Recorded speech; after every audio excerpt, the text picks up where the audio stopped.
Virginia Oldoini, known better to history as the Countess of Castiglione, was mad, bad, and dangerous to know. When the Countess of Castiglione's ex dared to snatch custody of their son, she didn't argue. She didn't plead.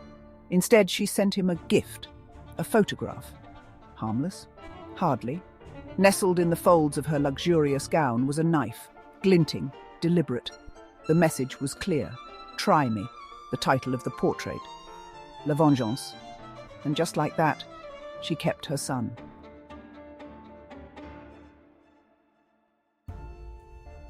With a beauty that captivated emperors and a flair for the theatrical, she wasn't just a fashion icon.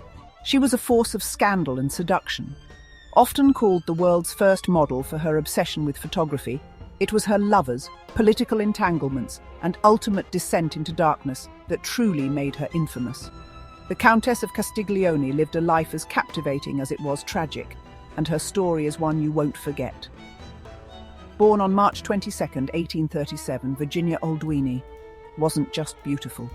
She was bewitching, scandalous, and quite possibly unhinged. Even as a child, people stopped and stared. Her eyes were sea-green fire, her skin porcelain, her hair spun gold.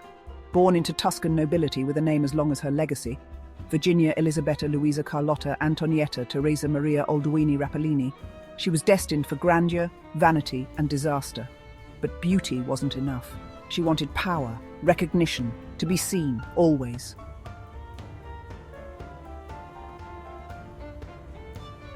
From her teenage years, Virginia was an object of obsession.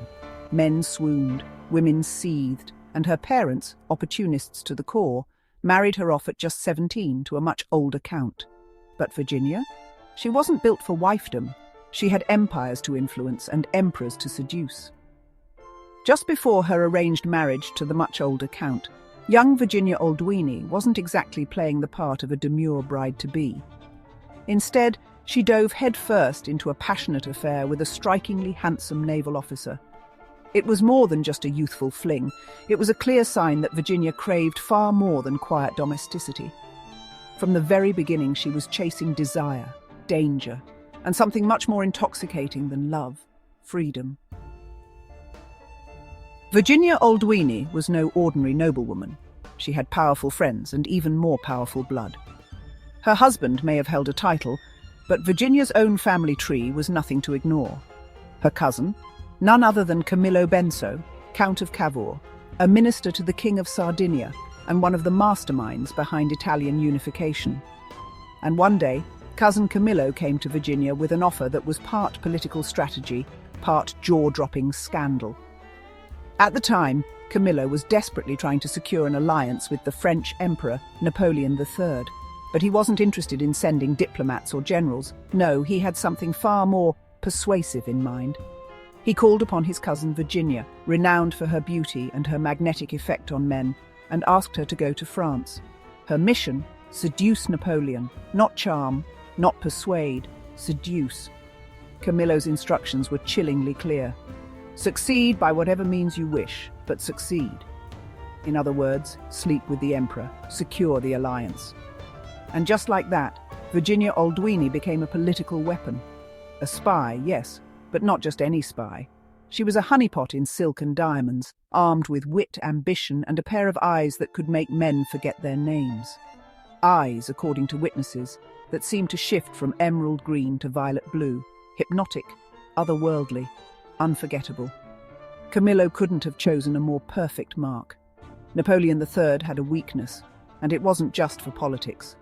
The emperor was infamous for his affairs, and his own wife, the devout and icy Empress Eugénie, had long stopped sharing his bed.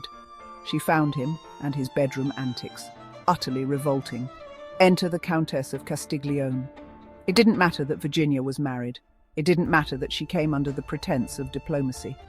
Within days of arriving in Paris, she was the talk of the court, and quickly became Napoleon's not-so-secret mistress.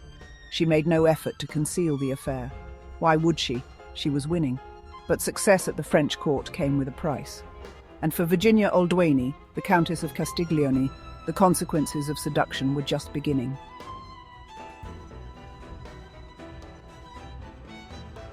At first, the French court was utterly spellbound. The Countess of Castiglione didn't just arrive in Paris, she conquered it. Dubbed La Divina Contessa, she was hailed as a living miracle of beauty, a goddess in human form.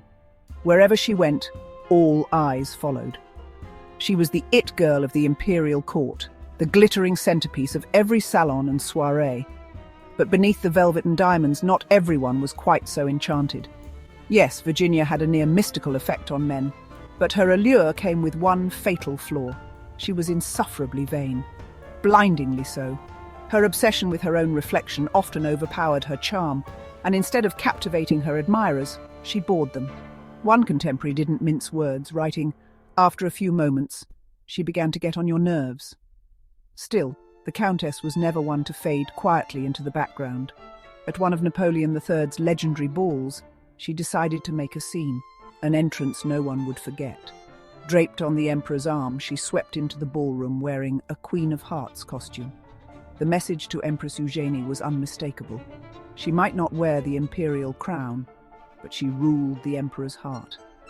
And then there was the dress itself. Barely a dress, really, nearly transparent, covered in delicate red hearts and, crucially, missing a corset. The Countess didn't just push boundaries, she demolished them.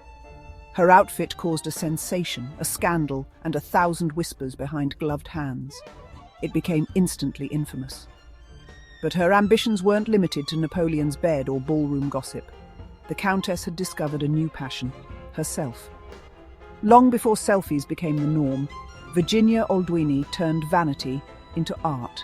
Partnering with photographer Pierre-Louis Pearson, she posed for over 700 portraits, meticulously crafting scenes that blurred the line between reality, fantasy, and obsession. Her image, her legacy, became her life's work. Meanwhile, her husband, Count Francesco Verassis, was left to deal with the fallout.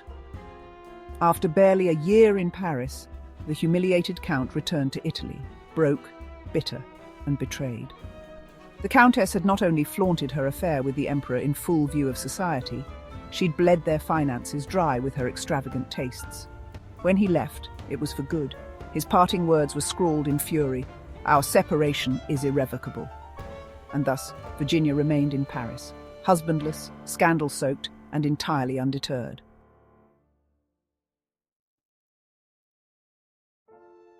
Virginia Oldoini did not age gracefully, at least not in her own eyes. As time etched lines across her once revered face, her insecurities deepened into obsession. Refusing to confront the decline of her beauty, she spent her final years cloistered in rooms draped in black, the shutters drawn tight, and every mirror banished from view. Even she was not allowed to witness what time had taken. And then, things took a darker turn. Though she retreated from the world, the Countess of Castiglione still engaged in the occasional photo shoot. But these later images were haunting. Critics have described them as morbid and macabre. In some, she lay posed inside a coffin. In others, she clutched the lifeless body of her beloved terrier. These weren't just portraits, they were elegies to her fading self. Her strange relationship with her only son, Giorgio, added another layer to the enigma. She was obsessively devoted to him, but also used him as an extension of herself, frequently photographing him and even using him as a stand-in during her elaborate self-portraits. Because of this, Giorgio became the most photographed child of the 19th century, a title born of love and something far more complicated. In her later years, the Countess became a ghost of Paris, rarely venturing outside. When she did, it was only after nightfall, veiled in black from head to toe, her face hidden from the gaze of the world she once captivated. It wasn't just vanity. It may have been something far deeper, a reflection of inner torment and the weight of her own legend. Yet even in her solitude, her influence endured. Today, many consider her not just a pioneer of modern photography, but the very first supermodel. Her portraits weren't merely about fashion. They were about persona, control, and mystique. In that way, she paved the way for every icon who came after, from Cindy Crawford to Naomi Campbell. One of her most devoted admirers, the decadent poet and aristocrat Robert de Montesquieu, was obsessed with her both in life and in death. He painstakingly collected more than 400 of her photographs, now preserved in the Metropolitan Museum of Art, ensuring that her image, so fiercely guarded by Oldoini herself, would outlive her. Virginia Oldoini, Countess of Castiglione, died on November 28, 1899. She never lived to see the grand exposition where she had hoped to reveal her life's photographic work. And by dying just before the dawn of a new century, she missed the world her vanity had long foreshadowed, an age where images would rule and beauty would be immortalized in pixels and print. Rest well, Countess. The original diva never really dies.